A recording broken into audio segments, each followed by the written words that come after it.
Bienvenido a un nuevo programa de Alfombra Roja. Si con algo hemos soñado todos, es con viajar en el tiempo, y el cine se ha hecho eco de nuestros sueños, ofreciéndonos distintas variantes de este peculiar modo de transporte.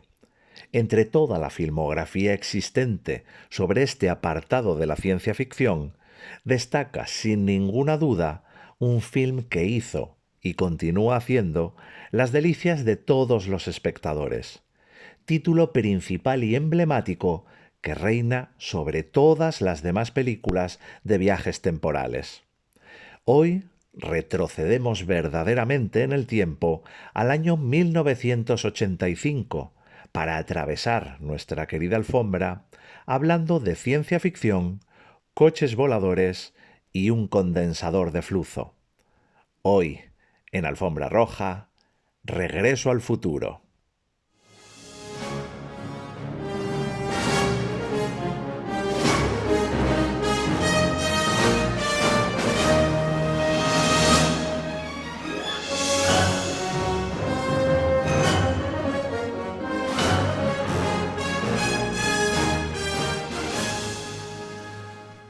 Regreso al futuro nos cuenta la historia de Marty McFly, un adolescente amigo de Doc Brown, un científico al que todos menos él toman por chiflado.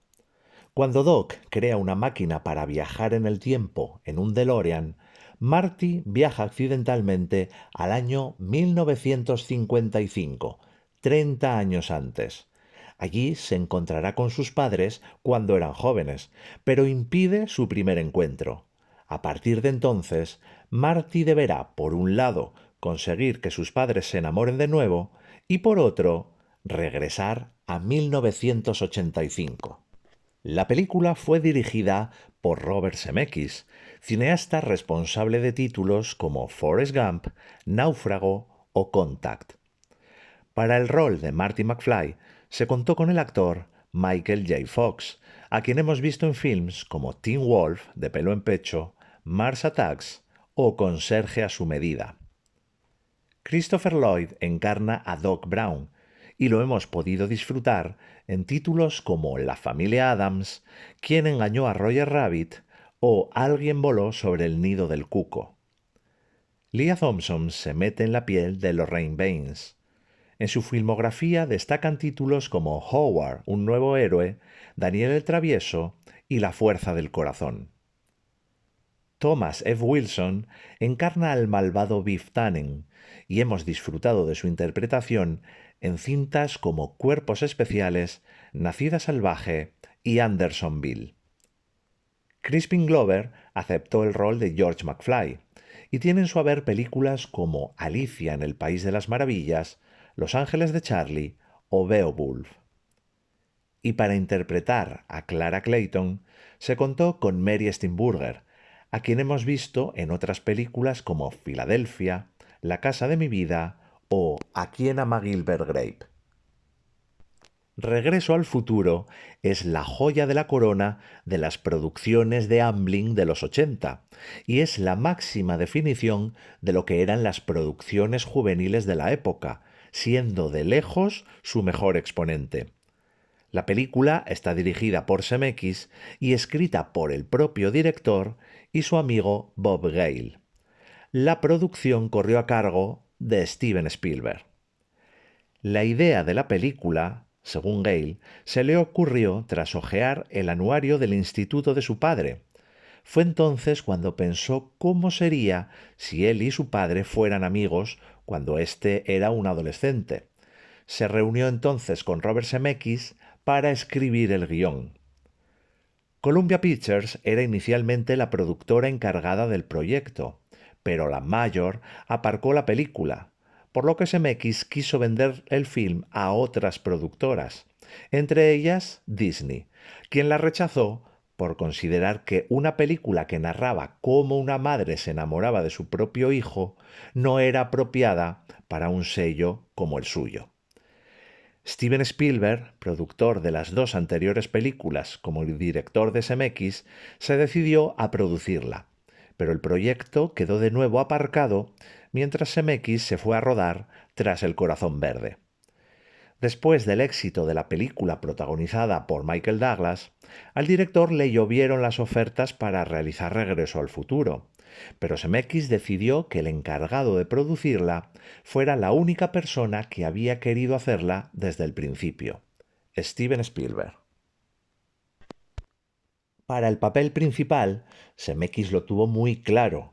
Michael J. Fox era la mejor elección posible, pero el actor tenía el rodaje de la serie Enredos de Familia en las mismas fechas y no pudo aceptar el papel. De modo que al final Eric Stoltz fue quien se llevó el rol, pero tras unos días de rodaje, Zemeckis creyó que el actor no encajaba en el papel y se lo ofreció de nuevo a Fox, quien esta vez sí aceptó gracias a un cuidadoso planning. Fox llegó a un acuerdo con el productor de Enredos de Familia, mediante el cual podía participar en la película siempre y cuando cumpliera con sus obligaciones hacia la serie. Durante el día trabajaba en la serie y por la noche en la película, rodando los planos que no necesitaban luz.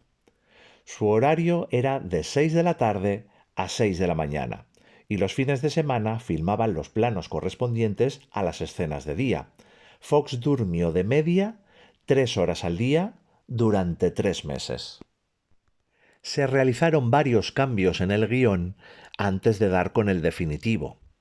Inicialmente la máquina del tiempo era un frigorífico, pero Zemeckis y Spielberg rechazaron la idea porque no querían que los niños se encerrasen en neveras y se quedaran atrapados dentro.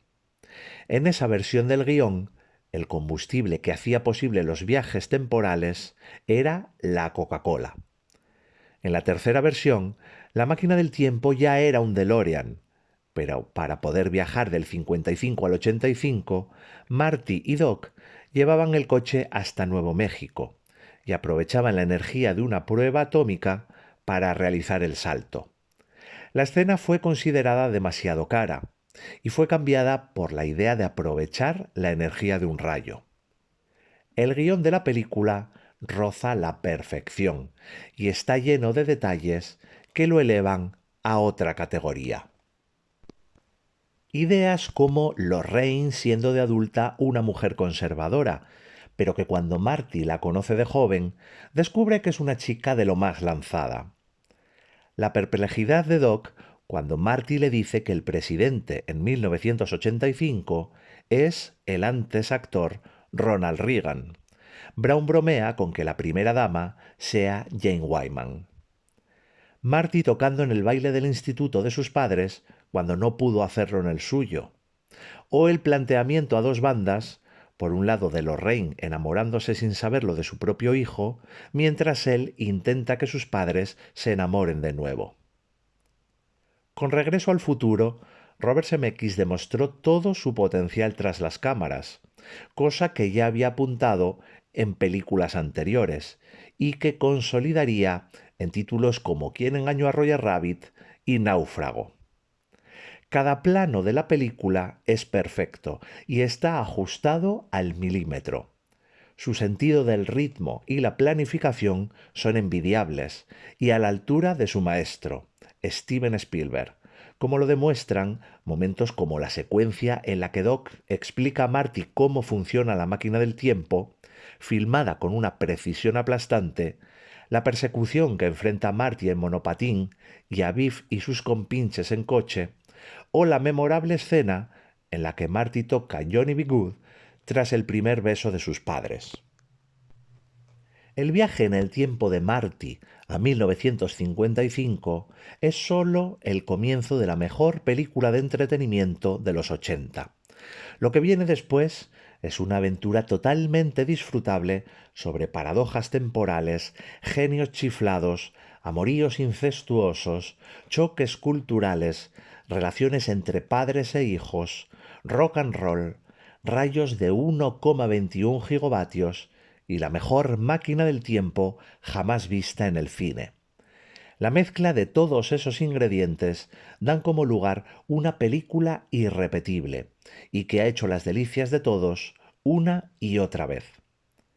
La película fue todo un acontecimiento que se vio recompensada por un increíble éxito de taquilla, recaudando en Estados Unidos más de 210 millones y medio de dólares, lo que la convirtió en la película más taquillera del año en su país de origen, a lo que hay que sumar los 170 millones y medio recaudados en el resto del mundo. Regreso al futuro es la octava película más taquillera de la década en Estados Unidos, cuando su presupuesto había sido de 19 millones de dólares. En la carrera por los Oscar, Regreso al futuro consiguió 4 nominaciones en las categorías de Mejor Guión Original, Sonido, Canción y Montaje de Efectos Sonoros, ganando únicamente el último premio. Pero la película está llena de curiosidades. John Lithgow y Jeff Goldblum fueron considerados para el papel de Emmett Brown. Fue el debut de Billy Zane como actor, quien interpreta en la película a uno de los amigos de Biff. Michael J. Fox es solo 10 días más joven que Lea Thompson, quien interpreta a su madre, y es casi 3 años mayor que Crispin Glover, quien interpreta a su padre. Michael J. Fox tuvo que aprender a montar en monopatín para la película. Para el film se utilizaron 3 auténticos DeLorean. Cuando Marty intenta arrancar el DeLorean al final de la película para regresar a 1985, las luces del coche dan en forma de destellos la palabra SOS en código Morse. Eran necesarias 3 horas para maquillar a Lea Thompson como una mujer de 47 años. En la versión original, Lorraine llama a Marty Calvin Klein al ver ese nombre en su ropa interior. En España e Italia fue cambiado por el de Lévis Strauss y en Francia se usó el de Pierre Cardin. En la escena inicial de la película se ven varios relojes en la casa de Doc. Uno de ellos tiene una figura de Harold Lloyd agarrado al minutero, como en la famosa película El hombre mosca, de 1923. Al final del film, Doc, cual Harold Lloyd, queda agarrado del minutero del reloj de la torre cuando intenta conectar el cable. La fecha a la que Marty McFly viaja en la primera parte es el 5 de noviembre, la misma fecha que la película Los viajeros del tiempo, protagonizada por Mary Steenburgen, quien interpretó a Clara Clayton en la tercera parte de la trilogía.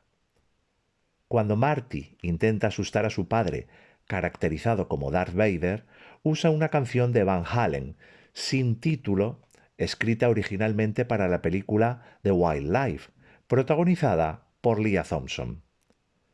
Cuando Doc envía a Einstein un minuto en el futuro, el tiempo que realmente pasa entre que el DeLorean desaparece y vuelve a aparecer es de 1 minuto y 21 segundos. La hora a la que el DeLorean reaparece es la 1 y 21 y el condensador de flujo necesita 1,21 gigavatios para funcionar. El vagabundo que al final de la película se despierta tras la llegada de Marty desde el 55 es Red Thomas, el alcalde de Hill Valley en dicho año. El personaje volvería a aparecer en la segunda parte tras la llegada de Marty desde 2015. La persona que durante la audición de Marty para la fiesta de su instituto le dice que son demasiado ruidosos es el cantante Huey Lewis, quien interpreta el tema principal de la película, The Power of Love. El nombre de Emmett viene de la palabra time, tiempo, leyendo sus sílabas al contrario, Emmett. El nombre del dueño de la granja a la que Marty llega en el 55 es Peabody, y el nombre de su hijo es Sherman. Peabody y Sherman eran a su vez 2 personajes de dibujos animados pertenecientes al programa The Bullwinkle Show y que se dedicaban a viajar por el tiempo. Para el pase de prueba de la película, la ILM no había completado el plano final con el DeLorean volando y los últimos minutos de película eran en blanco y negro, pero aún así el público asistente gritó entusiasmado con la escena. El continuará con el que se cierra la película fue incluido en la edición en VHS del film, el cual fue omitido en su edición en DVD de 2002. Tras el enorme éxito de Regreso al Futuro, pronto se habló de realizar una secuela, y aunque el final abierto de la primera entrega pudiera hacer creer que ya tenían pensada la segunda parte, no fue así. Aquel final con Doc llegando del futuro y llevándose a Marty y Jennifer en el DeLorean volador fue solo un chiste con el que cerrar la película. Según afirmó Zemeckis, de haber sabido que haría una secuela, se hubiera encargado de que Jennifer no estuviera en el coche al final de la primera parte, ya que no había mucho material para ella al centrar la secuela en Marty. Es por eso que Doc la deja inconsciente al principio de la película. Antes incluso de iniciarse la escritura del guión, fue necesario garantizar el regreso de todo el reparto. Todos los actores accedieron a repetir sus roles en la secuela, salvo dos, Crispin Glover y Claudia Wells. Con el primero no llegaron a un acuerdo. Glover se quejó de que su sueldo iba a ser la mitad del que Lea Thompson y Thomas F. Wilson iban a cobrar. Durante las negociaciones, el agente de Glover expresó a los productores que el actor quería una compensación justa, al parecer de $1 millón, además de una cláusula en su contrato bajo la cual debía aprobar el guión. Gale se negó a ceder a esas condiciones, y su contraoferta fue ofrecerle al actor un sueldo más bajo que el inicialmente planteado, de tan solo $125.000. Después de que Glover lo rechazase, significando esto su salida del proyecto, Gale reescribió el guión para reducir la presencia de George en la segunda parte, la cual se centró en la muerte del personaje y cómo todo acontece en una versión alternativa de 1985. Con Glover fuera del proyecto, se contrató al actor Jeffrey Weissman para el papel de George. Para hacerlo pasar por Glover, se maquilló al actor partiendo de moldes creados en la primera entrega, y gracias a prótesis faciales se dio el pego, a lo que también ayudó el mostrarlo boca abajo, de espaldas, desde lejos o con gafas de sol. Además, se usó metraje de la primera parte donde aparecía Glover, lo que traería más de un problema a los productores, tal y como veremos más adelante. Por su parte, la actriz Claudia Wells, que interpretó a Jennifer en la primera parte, no pudo aceptar participar en las secuelas porque se había retirado temporalmente de la actuación al ser su madre diagnosticada con cáncer. No volvería a actuar hasta 2008. Claudia fue sustituida por Elizabeth Shue, quien tuvo que volver a rodar la secuencia final de Regreso al Futuro, que es repetida al comienzo de la segunda parte. El inicio de la producción se fue retrasando por la implicación de Zemeckis en quien engañó a Roger Rabbit. Fue Bob Gale quien se ocupó de escribir la primera versión del guión por su cuenta, mientras su amigo se ocupaba de filmar las aventuras del conejo animado. Inicialmente solo estaba previsto rodar una única secuela, en la cual Biff se entregaba a sí mismo el almanaque en los 60, no en los 50, y cuando Marty viajaba atrás en el tiempo, se encontraba con sus padres, que estaban en la universidad y eran unos hippies, y Marty a punto estaba de evitar su propia concepción. Pero Zemeckis consideró que las paradojas temporales brindaban la oportunidad de volver a situar la acción en 1955 y dar una vuelta de tuerca a la historia de lo más original. Pero pronto se dieron cuenta de que esta segunda parte se convertiría en trilogía, pues contaban con muchas ideas. Ante la opción entre realizar una película de excesivo metraje y la de realizar dos films, la productora se decantó por esta segunda. El presupuesto para rodar ambas películas fue de $80 millones, dividido a partes iguales para ambas películas. Sus responsables idearon un futuro diferente al de las películas distópicas, y ya por aquel entonces cerraban toda duda sobre la realización de más secuelas, cerrando la trama al finalizar la tercera película. El rodaje comenzó el 24 de febrero de 1989 y se prolongó hasta el 2 de agosto del mismo año, Primero filmaron la segunda parte y después de 3 semanas de descanso comenzaron el rodaje de la tercera, cuya grabación finalizó el 22 de enero de 1990. Y mientras rodaban la tercera parte, iban editando la segunda, pues no había tiempo que perder. La película se filmó en parte en los estudios Universal. El estudio de sonido 12 se convirtió de nuevo en la plaza de Hill Valley, y el 27 sirvió para rodar escenas con el DeLorean volando. Diferentes localizaciones de California dieron vida a Hill Valley, como Pasadena, la casa de Doc, Wilmington, la escena del cementerio, Whittier High School, que se convirtió en el instituto de Hill Valley, Griffith Park, la escena del túnel, Arleta, la casa de los McFly, y El Monte, donde está situada la casa de Marty en el futuro. Michael J. Fox revivió lo acontecido en el rodaje de la primera parte, tener que casarlo con la grabación de la serie Enredos de Familia, que también protagonizaba, solo que en esta ocasión esa coincidencia de rodajes se produjo únicamente durante las primeras semanas de filmación de la segunda parte.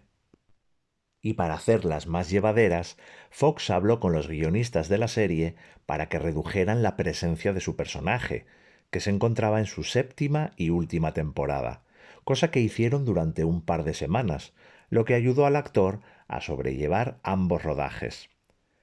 Según el calendario de producción, las primeras escenas de Hill Valley que se rodarían serían las del 1985 alternativo. Fue trabajo del diseñador de producción Rick Carter el afear la plaza del pueblo y convertirla en un sitio decadente, para después eliminar todo rastro de destrucción y convertirla en una utopía futurista. Como es obvio, para mostrar el Hill Valley de 1955, tuvieron que volver a construir los decorados tal y como lucían en la primera parte, y además trajeron de vuelta a la misma gente para rodar de nuevo escenas como por ejemplo aquellos que participan en el baile del encantamiento bajo el mar. Ahí están los mismos bailarines después de 4 años. Rodar previamente Quién engañó a Roger Rabbit le fue de gran ayuda a Zemeckis para enfrentarse a las secuelas de Regreso al Futuro en el campo de los efectos visuales.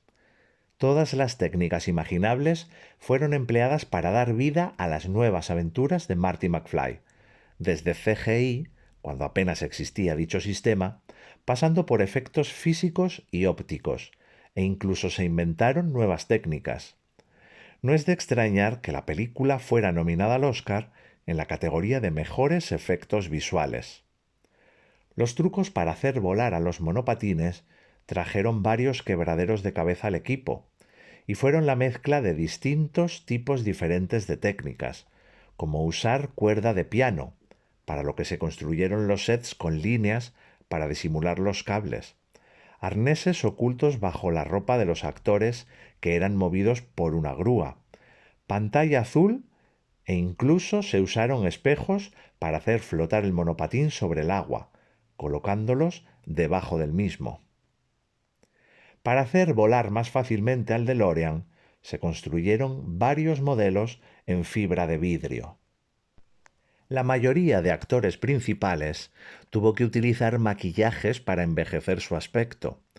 Para convertir a Michael J. Fox en el Marty de 47 años, hacían falta 4 horas de trabajo, pero quien padeció más sesiones de maquillaje fue Thomas F. Wilson, para quien muchos días de rodaje se traducían en comenzar las sesiones de maquillaje a las 3 de la mañana para caracterizarlo como el viejo Biff, para después de filmar las escenas, eliminar el maquillaje, lo que requería 1 hora y media, y filmar la escena con el Biff joven o Griff, que aparecería en pantalla al mismo tiempo que el viejo Biff.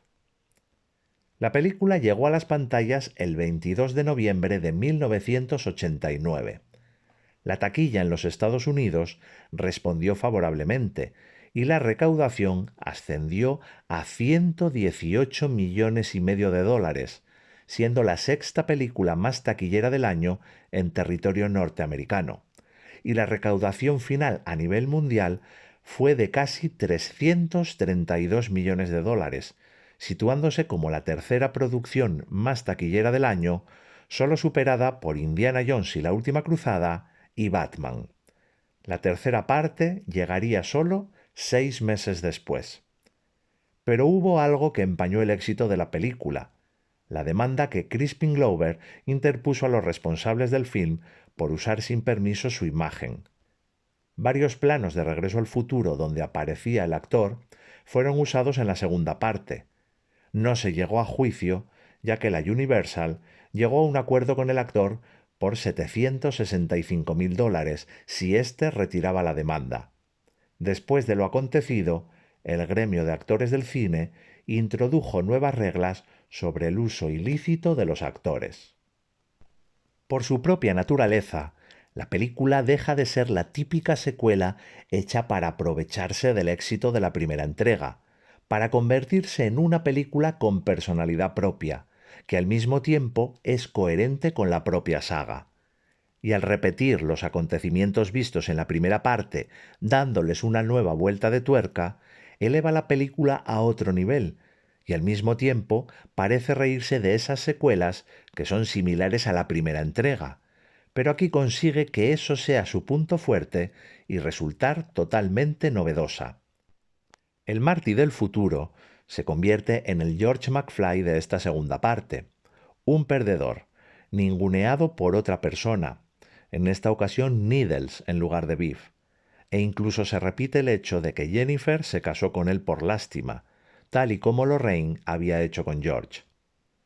La película nos dice que ciertos acontecimientos se repiten una y otra vez en la vida. Vemos a Marty de nuevo escapándose de unos matones con un monopatín, encontrándose con Biff en una cafetería con el consiguiente McFly. Biff vuelve a ser sepultado por un camión de estiércol, y Marty vuelve a quedarse inconsciente y a despertarse al lado de su madre. El personaje de Marty McFly no es el mismo que vimos en la primera parte. Aquí es un ser más pagado de sí mismo y un poco fanfarrón, de los que no hay ni rastro en la primera aventura.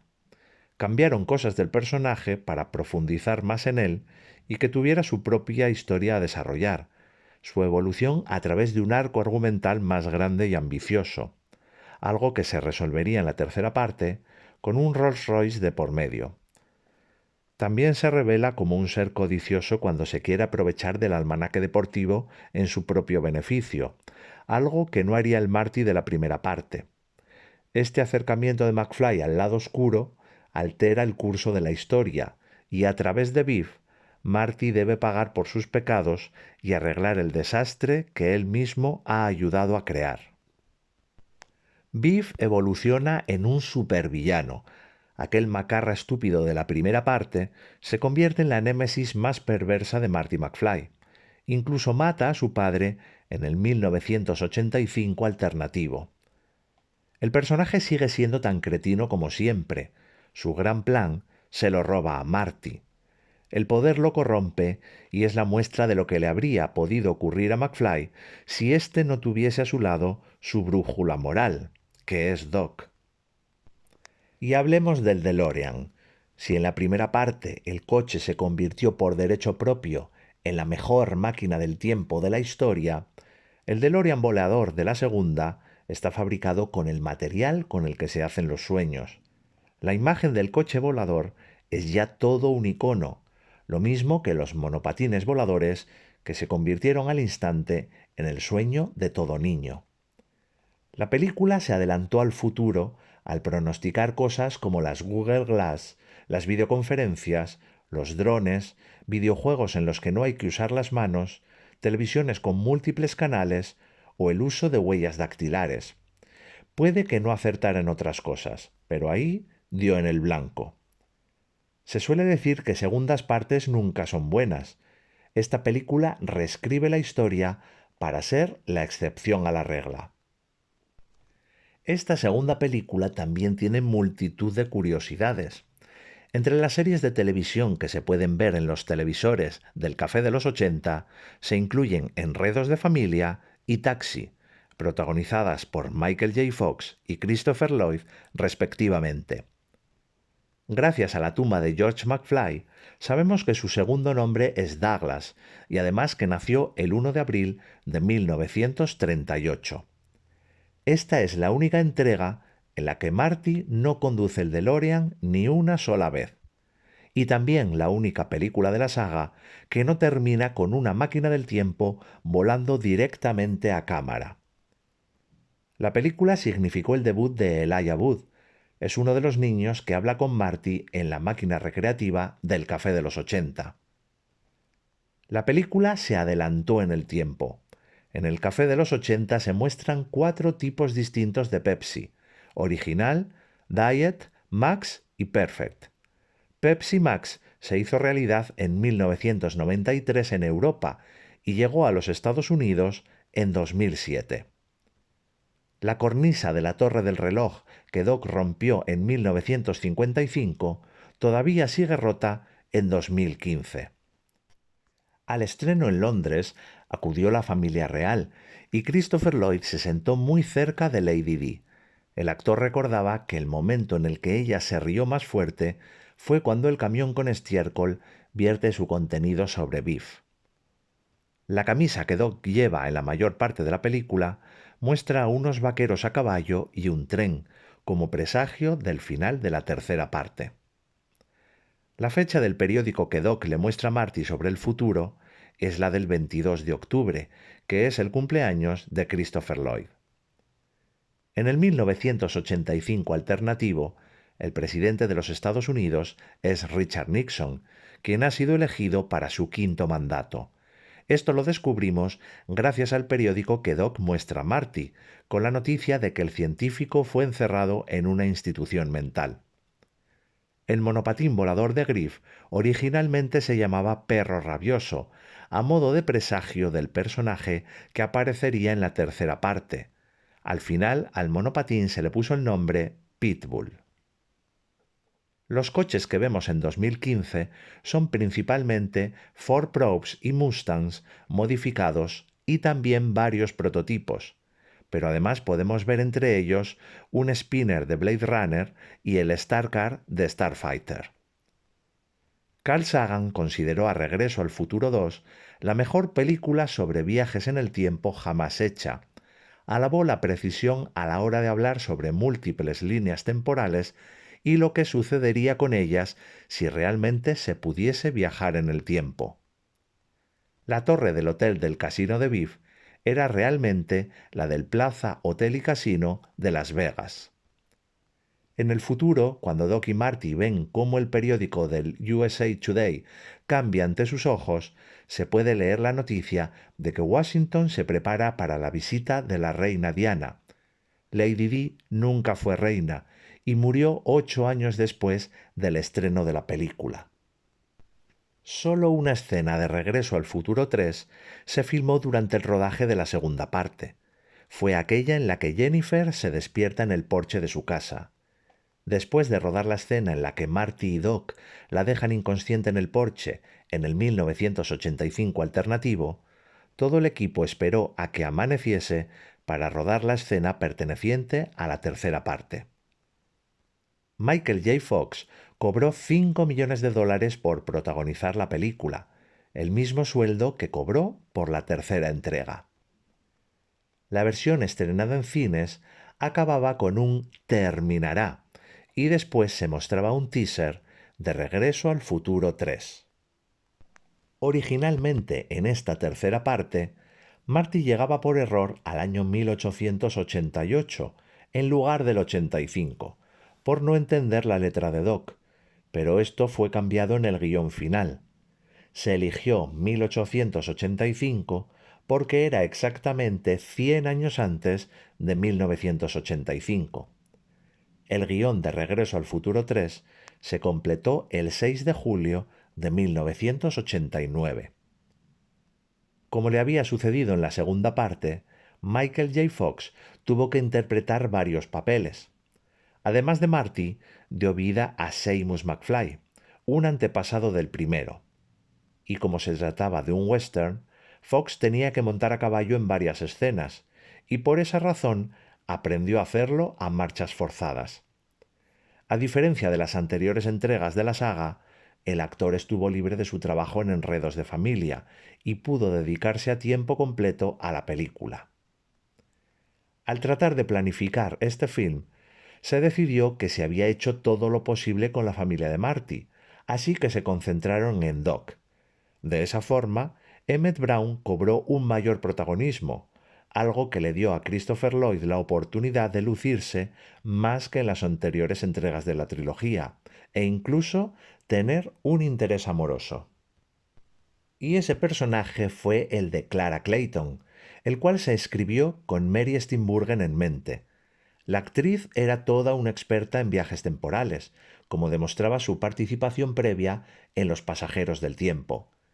Inicialmente, Steenburgen no estaba muy segura de aceptar el papel, pero sus hijos le insistieron en que lo hiciera, y una vez habló con los dos Bobs, fue trato hecho. Lloyd estaba encantado de que fuera su partener, ya que ambos habían trabajado juntos en Camino del Sur en 1978, otro western. También Thomas F. Wilson tuvo que interpretar dos papeles, el de Biff y sobre todo el de su antepasado, Buford Perro Rabioso Tannen. Para dar vida a un auténtico forajido, tuvo que aprender a montar a caballo y a tirar el lazo, además del manejo del revólver, entrenamiento que comenzó ya durante el rodaje de la segunda parte. Wilson realizó personalmente todas sus escenas a caballo. Lea Thompson, quien interpretó a Lorraine, la madre de Marty en las dos primeras entregas, interpretaría en esta ocasión además a Maggie McFly, la bisabuela del protagonista. Para dar vida a una inmigrante irlandesa de forma convincente, tuvo que tomar clases con un experto en acentos, al igual que Michael J. Fox. El papel del alcalde Hubert se le ofreció, aunque cueste creerlo, a Ronald Reagan, ya que era fan de Regreso al Futuro, y además sobre él recaía uno de los gags de la película. Pero el exactor y ya expresidente rechazó el ofrecimiento. Por su parte, James Tolkan repitió en la saga dando vida al sheriff James Strickland, tan estricto como su descendiente, el señor Strickland, director del Instituto de Marty. El Hill Valley de 1885 se edificó en Sonora y Jamestown. Los propietarios de las tierras permitieron que construyeran el pueblo a cambio de que una vez terminado el rodaje lo dejaran allí, cosa que así hicieron los responsables de la película, pero casualidades del destino, en 1996 cayó un relámpago en el lugar, como en el propio Hill Valley, que inició un incendio que lo destruyó todo. La primera escena que se rodó oficialmente fue aquella en la que se muestra la llegada de Marty al Hill Valley de 1885 con un movimiento de grúa. En Monument Valley se rodaron las escenas del cine al aire libre y la posterior huida de los indios hasta llegar a la cueva, y también el momento en que prueban a tirar el DeLorean por unos caballos. Para poder rodar en Monument Valley pidieron permiso a la tribu navajo local, y algunos de sus miembros participaron como extras. Jay Fox fue quien experimentó la mayor y más peligrosa anécdota del rodaje, cuando accidentalmente se quedó inconsciente. Esto sucedió rodando la escena en la que Buford Tannen y sus hombres tratan de ahorcarle. El actor llevaba un arnés que le permitía estar colgado, pero cuando trató de darle más realismo a la escena agarrándose a la soga, sin querer se presionó con las manos la arteria del cuello, tan fuerte que se cortó la circulación, perdiendo de esa forma el conocimiento. Por suerte, el susto quedó en nada. Para conseguir el efecto del DeLorean haciendo un caballito empujado por el tren, se consiguió filmando la escena al contrario, es decir, con el tren arrastrando el coche, y mediante un mecanismo se levantó su morro. Mediante efectos visuales se añadió posteriormente el humo del tren para que fuera en la dirección correcta. Regreso al Futuro 3 se estrenó en Estados Unidos el 25 de mayo de 1990 y fue un éxito, aunque uno menor que el de las anteriores películas de la saga. En su país de origen recaudó más de 87,5 millones de dólares, undécima película más taquillera del año, y la taquilla final a nivel mundial fue de 244 millones y medio de dólares, sexta película más taquillera del año. El 21 de octubre de 2015, día oficial de Regreso al Futuro, volvería a salas de cine junto con las dos primeras entregas, y juntas recaudarían a nivel mundial 4.850.000 dólares. Se rodó una escena que no está incluida en ninguna de las ediciones de la película. En ella, tras el duelo entre Marty y Buford, un niño le preguntaba al protagonista cómo se le había ocurrido utilizar la puerta de la estufa a modo de chaleco antibalas, a lo que Marty le respondía que lo había visto en una película de Clint Eastwood. El niño le preguntaba qué era una película, y Marty le respondía que ya lo averiguaría. Un hombre llamaba al niño D.W. y otro mencionaba que era el pequeño de los Griffith, de lo que se deducía que aquel joven era el futuro director David Ward Griffith, autor de la famosa película El nacimiento de una nación.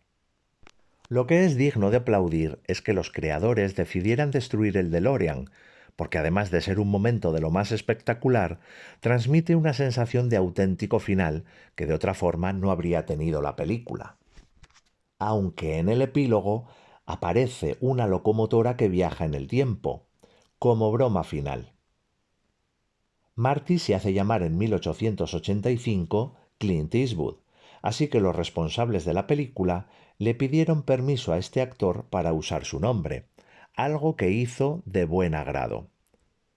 Cuando Marty y Doc están viendo el mapa en la estación, podemos ver al fondo el reloj de la torre que marca las 10:04, que será justo la hora a la que se parará cuando le caiga el rayo en 1955. Esta fue la primera película en utilizar el logotipo de la Universal por su 75º aniversario. Tras el éxito obtenido por la trilogía, se creó una serie de dibujos animados con el mismo título, estrenada en el año 1991, y que contó con 2 temporadas. Además, la historia de los McFly ha acumulado libros y cómics, y a día de hoy se encuentran referencias sobre ella en conversaciones cotidianas.